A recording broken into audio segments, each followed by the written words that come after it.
Mountain biking is just one of those incredible sports, right? It's all about the adrenaline, being out in nature, and really seeing what you're made of. But let's be real. That thrill comes with a certain amount of risk. So in this explainer, we're going to break down how to understand those risks so you can turn them into what they should be, a pure, unforgettable adventure. Oof. This quote really gets right to the point, doesn't it? It's a blunt but absolutely necessary truth. You know, the trail doesn't really care if it's your first ride or your thousandth. And getting your head around that idea, that's the very first step to truly respecting the sport. So let's start right there, with the trail itself.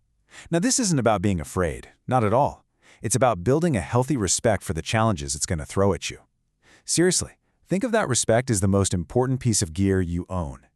It's the foundation for every single good ride you'll ever have. Okay, it's really important to get this distinction. See, some accidents are just bad luck. A sudden rock slide or branch falling in a storm, that's kind of unavoidable. But a whole lot of others, misjudging a turn, not checking your brakes, riding a trail that's way above your skill level, those are preventable. And those preventable factors, well, that's what we can control, and that's what we're going to focus on. So let's dive into our first category of dangers, the external stuff. This is everything that isn't you. The trail under your wheels, and the bike you're sitting on. These are the things you're gonna have to deal with every single time you head out.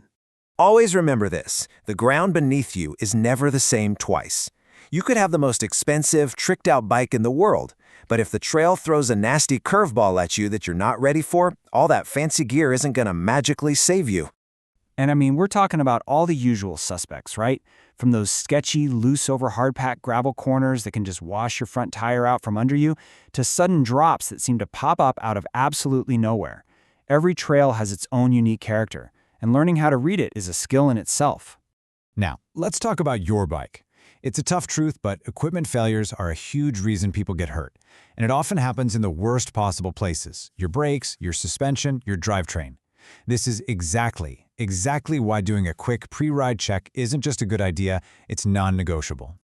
Okay, so we've covered the trail and the bike. But the biggest, most unpredictable factor of all is still the person holding the handlebars. Yep, it's you. So let's talk about the internal stuff. Your choices, your skills, and the way you ride. This is probably the biggest takeaway of the whole explainer. Misjudging your speed just a little, picking a bad line through a rock garden, or just losing focus for a split second, that's when things usually go wrong. It almost always comes down to a decision you make or don't make in the heat of the moment. So, what's the difference experience makes?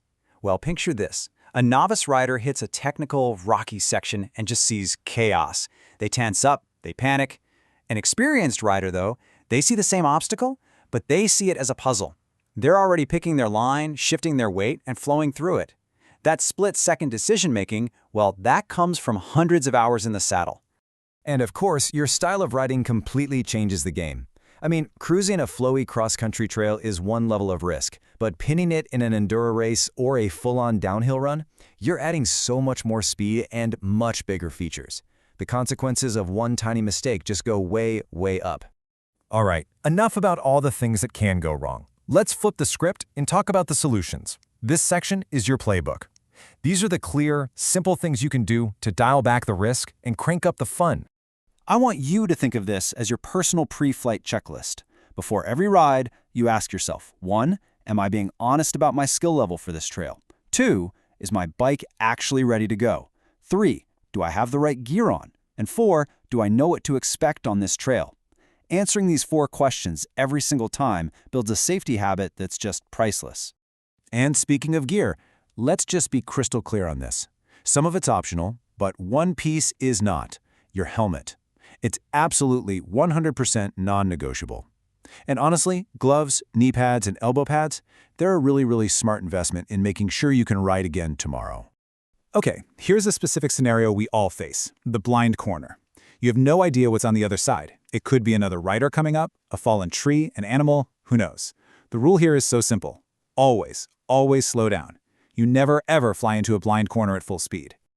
This next one, this is all about your mindset, and it's huge. There is zero shame, I repeat, zero shame in getting off your bike and walking a section that you're just not feeling.